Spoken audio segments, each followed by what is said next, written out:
Balika Fadu hari ini, Anandi mencalonkan diri sebagai kepala desa.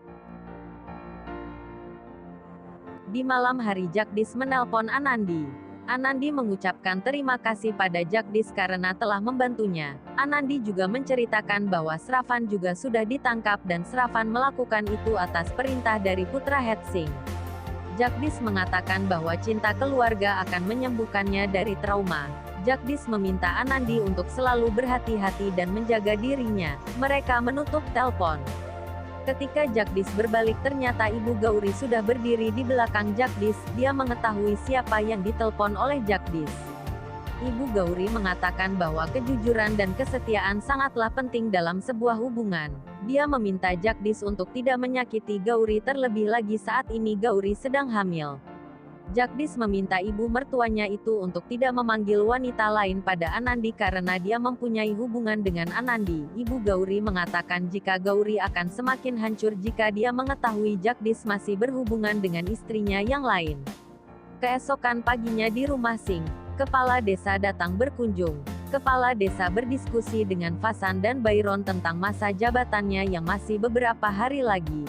Kepala desa mengatakan jika dia mempunyai kandidat yang sangat cocok untuk memimpin desa karena dia telah membuat banyak perubahan untuk desa ini. Kepala menyebutkan nama Anandi. Semua keluarga kaget terlebih lagi Anandi. Anandi mengatakan jika dia belum mampu untuk menerima jabatan tersebut, dia masih harus banyak belajar. Anandi mengatakan terima kasih pada kepala desa karena telah mencalonkan namanya namun dia tidak bisa mengambil keputusan tanpa izin dari nenek Kalyani. Byron menyuruh Anansi untuk memikirkannya terlebih dulu. Namun Anandi mengajukan nama Byron dan Fasan. Mereka sudah banyak mengenal banyak orang dan mereka juga sudah tinggal di sini sejak kecil.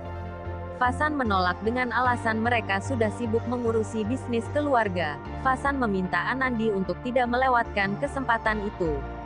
Sebelum pergi, kepala desa meminta Anandi memikirkan terlebih dulu dan berdiskusi dengan keluarga. Kepala desa pun pergi. Byron meyakinkan Anandi untuk mengambil kesempatan itu. Keluarga pun menyetujuinya namun Anandi tampak ragu.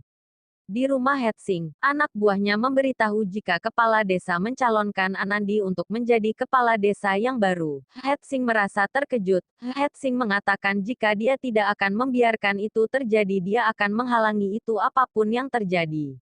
Hetsing berpikir mengapa dia tidak menghabisi Anandi pada waktu penculikan itu. Dia mengatakan bahwa peluang Anandi untuk menang sangat besar karena dia sangat dekat dengan rakyat, namun dia tidak akan membiarkan Anandi begitu saja. Di pagi hari Fasan memberikan surat dari Kalyani untuk Anandi. Nenek mengatakan dia telah belajar menulis berkat Anandi. Nenek mengatakan jika dia telah mendengar cerita dari Byron. Nenek mengizinkan Anandi menjadi kandidat untuk pemilihan kepala desa. Nenek juga mengatakan jika kehidupannya telah banyak berubah dan cara pandang hidupnya pun juga telah berubah. Itu berkat Anandi. Anandi sangat senang sekaligus terharu mendapat surat dari nenek. Saat itu Hetsing datang ke rumah Singh. Hetsing ingin menghalangi Anandi untuk mengikuti pemilihan kepala desa. Hetsing mengatakan pada Anandi untuk tidak terjun ke dunia politik karena dunia politik itu adalah tempat yang kotor. Hetsing juga mengatakan bahwa tempat politik bukan tempat untuk perempuan. Anandi dengan sinis mengucapkan terima kasih kepada Hetsing karena telah memberikan nasihat padanya. Dan berkat Hetsing juga Anandi memutuskan untuk mengikuti pemilihan calon kepala desa. Keluarga Singh pun senang mendengarnya.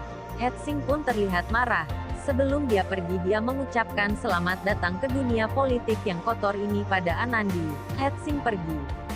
Setelah Hetsing pergi, Sumitra mengatakan jika dia bangga dengan Anandi dan berjanji akan selalu mendukung Anandi. Anandi pun berjanji akan mengikuti pemilihan kepala desa karena berkat nenek dan keluarga ada bersamanya.